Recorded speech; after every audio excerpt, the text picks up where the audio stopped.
Okay, so what we're looking at here, this isn't just some sports challenge. No, this is a deep dive, a real look into the human mind when it's put under an almost ridiculous amount of stress. We're going to break down what happens when you pit one person against 100. So let's just get right to the heart of it, right? The big question that this whole thing is built around is how does your mind, how does any mind, react when you're staring down truly impossible odds? And you have to understand, what we're about to watch, it looks like a cricket match, sure, but it's not really. It's a full-blown psychological experiment, just cleverly disguised as one. All right, let's break down the setup, the premise, the rules of this game. They were so simple, but wow, were they brutally effective at just cranking up the pressure. So here's the deal. The challenge was for two batsmen to score runs. Simple enough, right? Except, for every single run they managed to score, 10 more fielders were added to the pitch. I mean, it's a setup that's basically designed for you to fail. It's almost cruel. And this is where it gets really interesting. It's amazing how quickly that external pressure, this growing sea of opponents out on the field, almost immediately translated into a huge internal struggle for the batsman. Just imagine this. By the time the field hit 50 players, the reality of it must have just sunk in. All that open green space you're used to seeing on a cricket pitch, gone. Completely vanished. It's just a sea of bodies. The task suddenly feels, well, genuinely overwhelming. And you can actually hear that internal pressure starting to boil over. This one quote just captures it perfectly. One of the players says, "We've spent 2 lakh rupees on this video, and we're getting 2 rupees worth of batting." Boom. Suddenly, it's not just about playing cricket anymore. Now it's about their own expectations, the money, the weight of the whole production on their shoulders. And it just doesn't let up. The pressure just keeps mounting.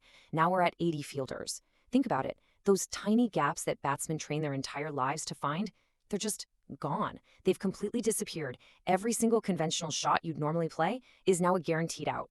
And you can just hear their confidence cracking. There's this one moment, this plea. "Shirag, man, I've only asked you for 1-6." They're not even talking about winning anymore. All they want is one single moment of success against these just suffocating odds. Okay, so this is the real turning point because when you're faced with that level of complete desperation, the human mind, it really only has two options, right? It either breaks or it gets creative. And this is that moment. This is where everything flips. Their first strategy, the textbook one, play your normal shots, find the gaps. It failed miserably.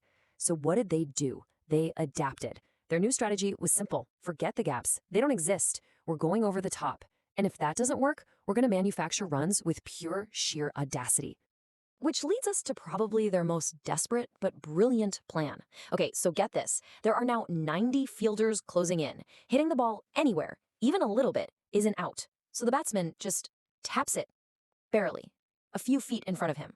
And the hope, the gamble, is that both of them can just sprint down the pitch and create enough chaos among 90 people to somehow steal one single, absolutely improbable run. So they did it. They somehow get to the goal of 100 fielders.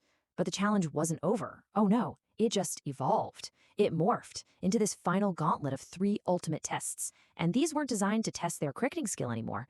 These were designed to completely break their nerve. So, what were these final tests? First up, just survive. Just exist out there against 100 fielders. Then, they had to face something called the Wall of 40 Slips. Basically a formation that's designed to catch the tiniest mistake. And for the grand finale, they had to endure a 30-yard circle of nonstop sledging, which is just constant verbal abuse.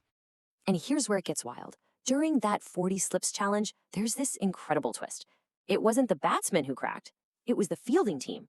They actually got caught cheating, using sandpaper to mess with the ball, just desperate to get any kind of unfair edge. The pressure got to them. But man, nothing, and I mean nothing, captures the sheer psychological warfare of that final stage like this one quote from the batsman. He said, "When 20 people are continuously sledging you, the mind completely stops working." At that point, it wasn't a physical game anymore. It was purely a battle of mental endurance. So let's step back for a second. What's the takeaway from all of this absurdity? Because like we said right at the very beginning, this was never really about cricket, was it? What this whole crazy experiment shows us is something really powerful. When you are under truly immense pressure, the path to success, it's not about doing what you already know how to do just better. It's not about perfect execution. The path forward shifts. It becomes all about innovation and having the guts to abandon what clearly isn't working.